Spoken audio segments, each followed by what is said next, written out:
क्या आपने कभी सोचा है कि जब देव और दानव अमृत के लिए लड़ रहे थे, तब महादेव ने उस भयानक विष को क्यों चुना जिसे कोई छूना तक नहीं चाहता था? ये कहानी सिर्फ त्याग की नहीं, बल्कि उस धीमे जहर के पीछे छिपे गहरे ब्रह्मांडीय संतुलन की है। समुद्र मंथन चल रहा था।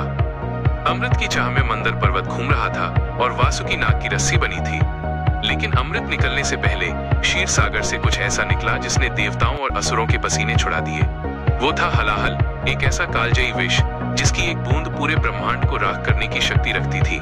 जैसे जैसे विष की ज्वाला फैलने लगी, प्रकृति मुरझाने लगी और समस्त जीव सृष्टि विनाश की कगार पर खड़ी हो गई। न विष्णु न ब्रह्मा, कोई भी इस विनाशक ऊर्जा को रोकने में सक्षम नहीं था।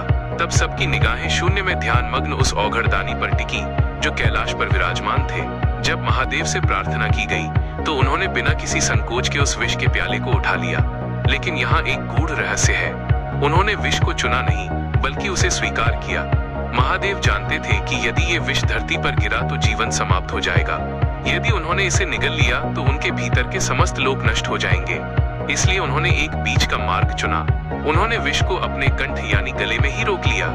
विष इतना तीव्र था कि उनका गला नीला पड़ गया और इसी कारण वे नीलकंठ कहलाए। अब सवाल आता है, महादेव ने इस धीमे विनाश को अपने शरीर में स्थान क्यों दिया? एक, संतुलन की रक्षा। विष बुराई और नकारात्मकता का प्रतीक है। महादेव ने सिखाया कि संसार में जब भी नकारात्मकता बढ़े तो उसे बाहर फैलाने के बजाय अपने भीतर उसे थाम लेना ही साहस है। 2, धैर्य की पराकाष्ठा। उन्होंने उस विष की जलन को अनंत काल तक सहा। ये दर्शाता है कि विनाश को रोकने के लिए कभी कभी खुद को तपाना पड़ता है। 3, करुणा। महादेव का यह कृत्य बताता है कि एक रक्षक वही है जो दूसरों के हिस्से का दुख खुद पी जाए। आज जब हम आधुनिक दुनिया में प्रदूषण, नफरत और वैचारिक विष को बढ़ते हुए देखते हैं, तो महादेव का नीलकंठ स्वरूप हमें याद दिलाता है कि विनाशकारी शक्तियों को रोकने के लिए संयम ही सबसे बड़ा शस्त्र है। महादेव ने उस दिन अमृत नहीं, बल्कि मृत्यु को गले लगाया ताकि हम जीवित रह सकें। तभी तो कहते हैं, अमृत के सब अधिकारी, पर विष पीना सबके बस की बात नहीं।